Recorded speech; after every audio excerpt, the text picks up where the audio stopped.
Како пратеник кој што добил поддршка од петата изборна единица и од многу стружани и охриѓани, но без разлика на тоа, како човек кој што има интерес за развојот на Струга и на туристички план и на планот на животната средина.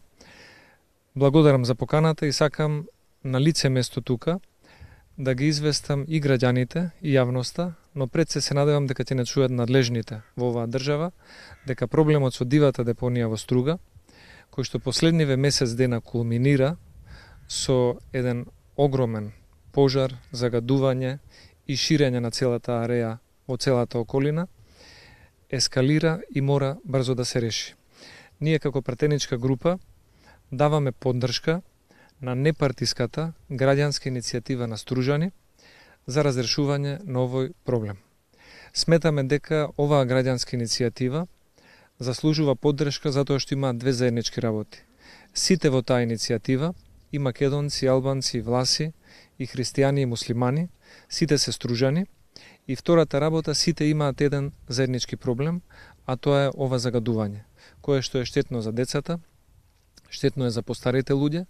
штетно е за економијата на градот, за имиджот на Струга и штетно е за туристичкиот потенцијал на Охрид, на Струга и на целото крајбрежје. Одговорните можеме да ги посочиме веднаш.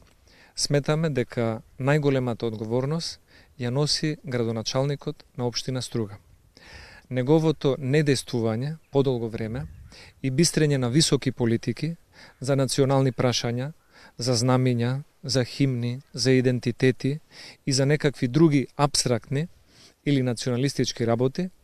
не доведува и не сочува со реалноста неговите луѓе и поддржувачи и нашите луѓе и поддржувачи во Струга да страдаат од конкретни проблеми како што е проблемот со депонијата.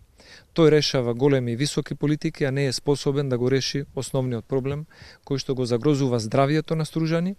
и кој што ја загрозува Струга во целина. Втора работа, имаме влада со најголем број на министри до сега од Струга, го имаме и претходниот градоначалник Мерко, го имаме господинот Заев кој што цело време викаше дека се бори за живот и дека сака да помогне во секој сегмент да се делува подобро и да има повисоки стандарди, а гледаме дека ниту еден од нив до сега не се огласи барем со поддршка на граѓанската иницијатива за да изнајдеме решение. И затоа сметаме дека ќе мора во собранието како пратеничка група да инсистираме на итна седница за проблемот со дивата депонија во Струга, на која што ќе се дискутира. Прво ќе бидат поканети надлежните органи од животна средина, од Министерство за здравство, од општина Струга и граѓанската иницијатива од општина Струга. За да можат сите тие да предложат решенија и ние како собрание да ги задолжиме во најкраток можен рок да изнајдат решение, прво краткорочно за ова загадување да се спречи, а потоа и среднорочно и долгорочно за регионално да се реши проблемот со депонијата, кој што сметаме дека општинската власт за сега не покажуваше голем интерес,